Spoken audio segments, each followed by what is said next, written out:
There's only a few heavyweight champions in our hood that made it to that promised land of getting that money and giving back. So it must be saluted at the highest level. So I salute you.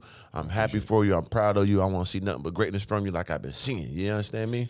Man, I appreciate it, bro. I appreciate it. And likewise, man, the energy is reciprocated. Like, watching it, bro, like the energy you always give, bro, for years is consistent and it's needed, bro. It's needed, bro. Yeah. I love it, bro. From California, then you came to Miami and went crazy, though. Yeah. I said, oh, yeah, it's just that, it's that season. My yeah, brother Miami gave me my freedom. Like, when I got to LA, it was more like, man, I gotta really, hone what I've grown.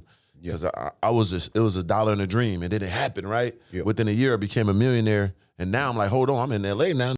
Kill with money out here. Hold on. I'm in Rari. I'm jewelry. The organic man. Hold on. Yeah. Now I got to sit in the castle like goddamn Gargoyle. I can't even go outside and enjoy it. So it was a crazy life.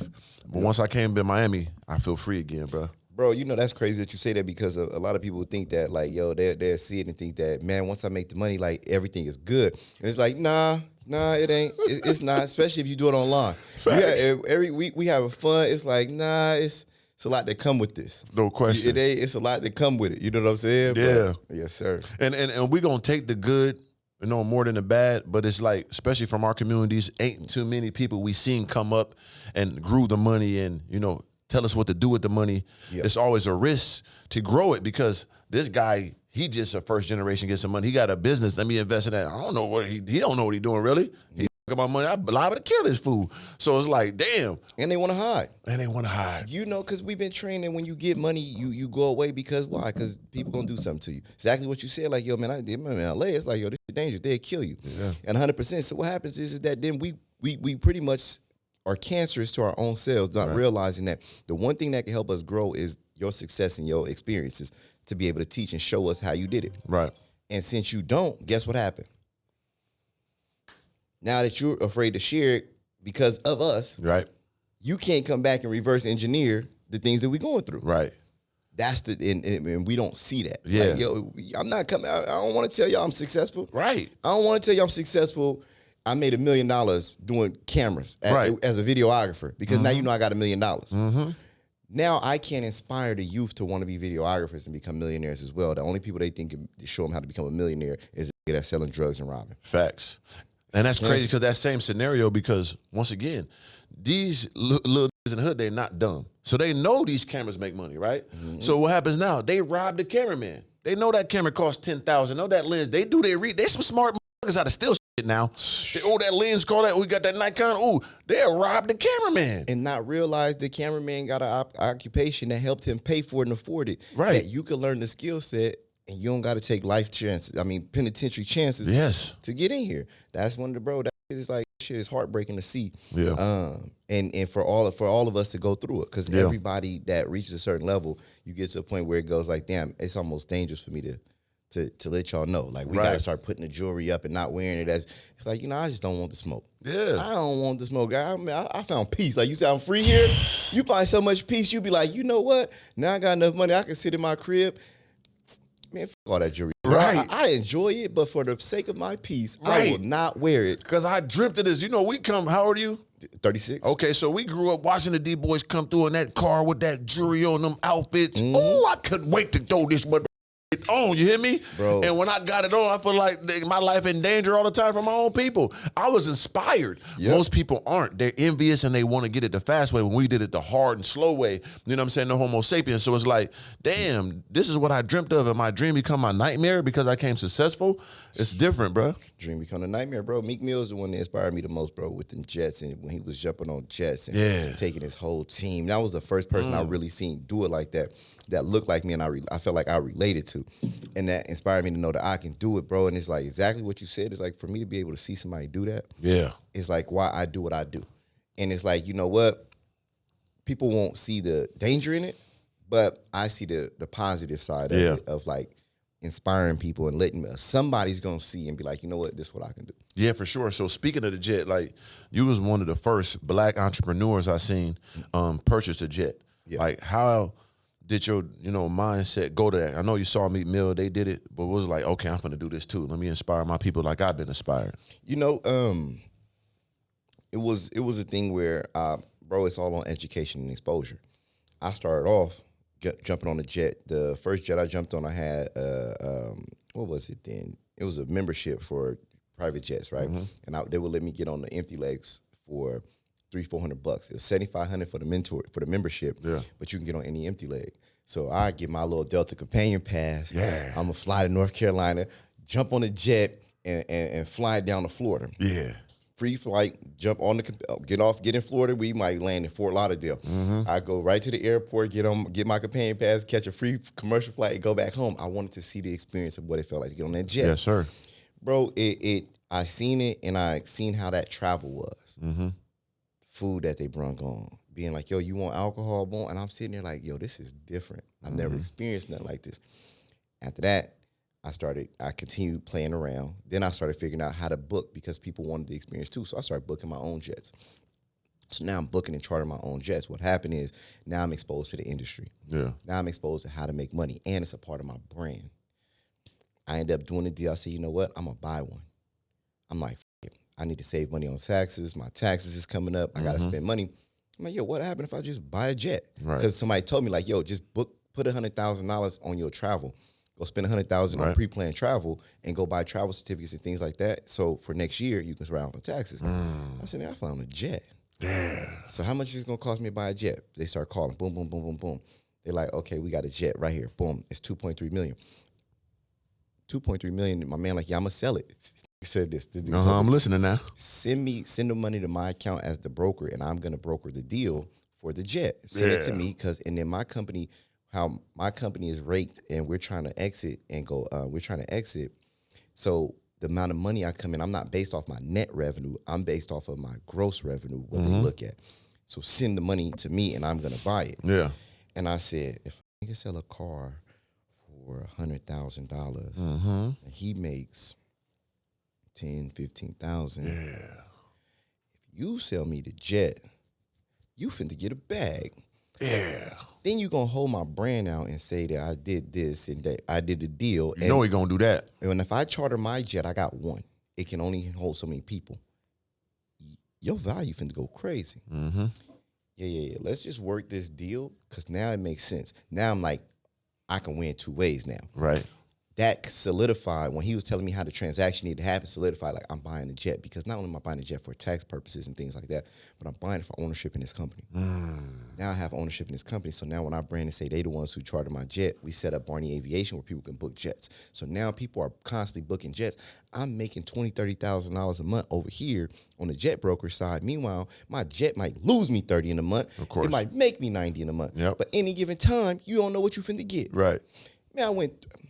Learn experience. Break it down, brother, because you take risks and you got to get the rewards. Come on. Bro, I went and I chartered. I went through the jet phase.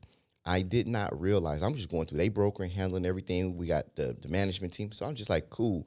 Whatever is needed, just send me my bread. I'll send that. Come around Christmas, January, top of the year, 2 of my pilots quit. Oh, man. I didn't give them Christmas bonuses. Oh. I didn't know. Yeah. I'm like, well, I did not know it was a guaranteed bonus type. Yeah, I didn't know I'm supposed to look out for him. Yeah, I just wasn't thinking, but that's because I was ignorant and I went into something without having a mentor, somebody guiding me through it who's actually done it. Yep. And I said, damn. And I'm like, you know, I just and it made perfect sense as a business owner. You should automatically think about it. But I was so hands off with that business. I wasn't the managing partner and dealing with everything. So since I'm so hands off, I'm looking at my team. I know I pay all my other staff members bonuses, but I forgot that these were employees that I had too. Yeah. And at that point, I said, I just started learning my lesson. But I ended up selling the jet, but I maintained stake in the jet brokerage and the travel company that we have. And so now we look at it and shit, that company worth over $100 million. Tough. The jet went and did what it was supposed to do. Yep. Online went crazy. Boom, got it. But the company and the business infrastructure was much more important. Yeah. But that's not as attractive as the person that you bought a jet. That sounds better than all the breakdown of the numbers and all. It's on a jet. Like, yo, yeah, he got a jet brokerage company. Oh, okay, cool. Yeah. No, that's on a jet. There you go. Lights out. But as long as you learned the business, and see, that's the brilliance of what you did. So you got the best of both worlds. You fed them, But at the same time, you got that black man wealth in the brain. So not only can you build on the company, but also teach others and mentor them if they want to get into this brokerage. Bam! But you still got your rocks off on the commercial and the brand building, which is super important. That's why we excel higher than the whites do once we learn both. You know what I'm saying? Because the impact that we got, it's a difference. And, bro, that shit was so important. But it's like, yo, I get to come back and now share the experience. Yes. Because so many people be like, I want to buy a jet. Okay, but making sure it's worth it, because if, like, I bought my jet $2.3 million cash. When I bought my jet, I made an extra $1 million that month. Damn. It paid for itself. For if sure. You're not in position to really make it pay for itself, or you just out of there. Most of my friends who own jets is out of there. Yeah. They like, it's different. And it's like they'll sell a company and then they'll go get a jet or something. Right. It's like, okay, we done made $100 million off of this and we doing this because of this, and it makes sense. And so a lot of people come like, man, I want to buy a jet, and they be like, yo, you doing it for your ego. Yeah. You finna It's gonna crush you. You gonna put your dick in the dirt. Oh, yeah. Trying to be a baller. I want to buy a jet because this is, bro. You remember how it was when we was broke? When I was broke, a nigga look at a car and be like, how much the car note? Yeah. How much do I make every month? Oh, it's $500, bro. If I'm bringing in $1,500, I can afford that. I got to get it, bro. What about the insurance? What about the gas? I'm not thinking of that, bro. I make $3,000 a month. I pay $2,000 on my rent. Yeah. I got another $1,000. Yeah, bro. That's how niggas used to budget. Yeah, and I think people be asking like, yo, about a jet, and I be like, yo, we start helping people make tens of thousands, but the hardest part is telling like, yo, you don't budget and analyze what you gonna buy. Like when you broke and poor, of course, I'm gonna spend everything. Like, no, that's not how this goes. It's different because that maintenance and that overhead is the killer, right? Yep. And I learned the same thing. At one point, if anybody remember in Malibu, I had the 6 supercars, the big ass bench at the Malibu. That could drive my ass alive. You hit me? I was like that with a straw. It was good for the first 2 years. Got to year 3. Help me, Jesus, help me! Somebody help me! I gotta get out of this. Get all the shit out of here. I thought it never was gonna end. Oh, it ended, motherfucker, quick. Bro, listen. But bro, you was putting pressure on me. Oh, I was. Bro, how you was switching. Bro, you was switching the colors. The raps was coming crazy. Then I'm in Malibu. I'm not hitting off in goddamn Kentucky. No, I'm in the mansion on the hill in Boo. Ain't go that crazy now. When them cars get to switching colors, it's like, yo, I'm watching it. I'm like, oh, this is not playing. Then he pulling something else out. Oh, come on, champ. Here it come. I'm like, okay, he fuck around, the Lambo come. Then here go the Hellcat. Come on, champ. Bro, I'm sitting here like, oh no, he ain't around. And yo, that was that kind of pressure. That year was crazy. But bro, you know the matching the beard. Yeah. Yo, no, that's a nigga wrapped it to match the beard. But no, my plan was that it was Mr. T mixed with Dennis Rodman. 2 of my childhood creators that, held at the higher regard with us kids. I mixed them, I blended them both. That what Mr. Organik is. You know what I'm saying? That's hard. That was a mastermind plan. Bro, listen, I'm going to tell you, bro, when I seen this put the cars to his beard, I said, nah, this on some shit. I was going for it, bro. It's you can't forget. And I tell people this, is that a lot of people look at things and they don't realize that you build a brand that's unforgettable, and a brand you'll be able to eat forever. Yes, and that was my plan. You'll be able to eat forever. I wanted to be, my whole plan behind that was, okay, what's going to make me stand out the most? What's going to make me a real superhero, a character? I think of Mickey Mouse. I think of, Captain America. These people are living forever. It's going to be 1,000 Chuckies. It's going to be 1,000 Jasons. I had to be Mr. Organik. Okay, the beard, the cars. And I could have tapped out, right? I always give the story. When I got about 1.5 million in 1 year, and I could have just faded to black, right? Get me some Airbnbs, get me some trucks. I ain't got to do this influencer. I said, I'm going to put the same bread that got me this, I'm putting it all in. I'm going to live it, die by it. Almost died, but I'm still survived. But I was going for the glory, bro. You know what I'm saying? I wanted to motivate my people, and that's what I did. There was no way out besides ball or, get a good career or music at this time. Now they see Mr. Organik, he just being himself. I can start a clothing line. I can be myself. I get on this YouTube. So I opened up a portal, and I did sacrifice a lot, but God still saved me. I'm still glorious, but it was a transition. But it was a full plan behind it. Trust me. You know what I'm saying?